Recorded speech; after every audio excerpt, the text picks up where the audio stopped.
Hello YouTube, I'm back with the next My Little Pony My Little Pony review in general, and this is on the My Little Pony the movie. And no, not the 2017 movie. I can't review that. I mean, I suppose I could, I don't know, make a somewhat preliminary review on what we know so far, but I figure that's kind of stupid. I'd rather just wait for the movie to be released, watch it, and then do an official review. No, this is on the very first animated cartoon from the 80s. And in fact, it was the first one to be released. The TV series would follow suit about 3 months later. And this is where you say this is a debut of a lot of characters. You'll find them later in the TV series, but not in the pilot, which is kind of weird. You would expect them to be in the pilot, but I guess they were just trying something new. And a lot of the characters were released on, they were released as toys as well. Oddly enough, the boys were not, so no Danny, he was not in this. And for the record, yeah, this is also the only cartoon of the My Little Pony franchise to actually have humans. Yeah, there's at least three. There's three humans in this. There's Megan, Molly, and Danny. And oddly enough, Megan does change in the actual pilot. I'll get to that when we get to that, but this movie is mostly about, you got three villains. They are the Witches of the Volcano of Gloom. We got pretty well the motherly Hydia, who ironically, and probably for humorous purposes, does not like being called Mama, even though that probably would fit her most. And then you got Rika and Draggle, which I guess are her daughters, but they're not very smart. They're kind of novices in the whole witching things. They end up showing, their inexperience by both either one having a problem with something else. And yes, I will admit that not all the songs are that great, but I'm willing to tolerate them because I find them actually better than what Friendship is Magic has done. Which brings up Spike. Spike is actually a lot smarter in this, and I would put him probably in the middle of the Spike, I guess, scale, if you will, where you have Friendship is Magic Spike, which is much more like a baby, and yes, even the Big Jim Miller, who's one of the more well-known people. He actually, I think, he had a more recent position where he's higher up on the ranks in terms of working. I think he's more like a director now for the show, and he has revealed that Spike is indeed a child. So anyone thinking of doing the naughty art, don't do it. Seriously, don't do it. You're gonna get caught regardless. They're gonna get caught regardless, because there'll be no way to actually prove that that he wasn't a child. But now you have 100% proof. But that's another story in general.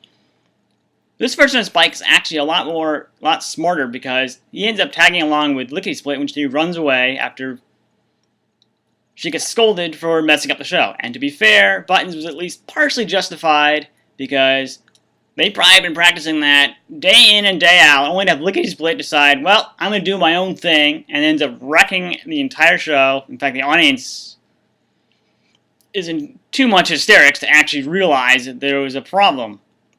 They just thought it was the funniest thing they had ever seen. So Lickety Split naturally runs away. And to be fair, to some extent, yes, Buttons she went a little too far, and she realized that, at least to some extent. But they ended up finding that she went along. Spike is smart enough to at least write a letter to say, oh, by the way, we're gone. We ran away.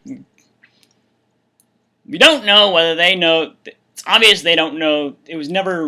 Spike never written where they went, because obviously, how is he going to know where they were going to go? Oddly enough, they get frustratingly close to finding. They get literally within probably, I don't know, several feet away, because they were actually literally, the ponies that were searching were literally right above the cliff. They were right on the cliff, and they were down there, but they were just too near the waterfall to actually be seen. Now the witches, their whole point was to actually make a giant purpley slime called the Smooze, and yes, that's where we got the G4 version. To some extent, that's where the name came from. That's directly from this movie, and it actually proves to be quite a powerhouse, because not only does it coat the entire landscape of Ponyland, or Ponyville if you really want to call it, but it will also harden, and any character that gets caught in it will become a total jerk. And that's what and Gusty. And yes, if you watch The Simpsons, this is the same Bart Simpson, essentially. So essentially, Bart Simpson is related to Gusty in a subtle sense, which is kind of funny that they would actually reference My Little Pony later with little parodies here and there. So I actually find that kind of funny that they would actually go that route. And that may have been somewhat deliberate, just simply because of the relationship. And Gusty, to some extent, is, I think, from what I've seen from The Simpsons, I haven't watched all that much. It was probably clips here and there. But I'd see they're probably somewhat related in personality as well. But, and this also brings up, Shady brings up, what if you catch, and you get pneumonia? You can't get sick from being out in the rain. That's not the way it works. I've been out in the rain. I've had to walk in the rain to college and back again. Never got sick. So obviously, it's not related. You can't get sick from being out in the rain or being cold. The reason why, there is some truth to it, but it's only because viruses they have less, because in the summertime there's a humidity, so their protective coat can get eroded away, but that's not the case there's less humidity. In the fall, or in colder months like winter, you don't have to worry about that because, if you're a virus, you don't have to worry about that because the protective coating that they had on is actually less inhibited, and therefore they can pass through much more easily. I'm just bringing that up, but obviously I don't think they would have known that at the time this aired, which was back on June 20th, 1986. Things were probably still new, but you get a view of a lot of characters. You get, Fizzy is probably somewhat closer to my favorite. She's very light-hearted. Maybe a bit of a ditz along the lines of Sonata Dusk, but the songs I do enjoy from this, the opening theme, Megan's song, There's Always Another Rainbow, that was a good one, in my opinion. It's definitely worth watching. Because they do eventually, obviously, like any My Little Pony show, they end up saving the day, they end up beating the Smoos, even though because technically, this is also the debut of Og, this giant spider that the witches have as well. They find it ticklish, apparently, but be that as it may, I probably could have just walked under him without a problem. Either way, it's not a bad movie. You should really give it a shot instead of going what, the popular vote is. Actually give it a shot, especially since if you end up liking the villains, they appear later in the series. In a 7-part series, they actually end up joining with another villain, but I'll get to that when we get to that as well.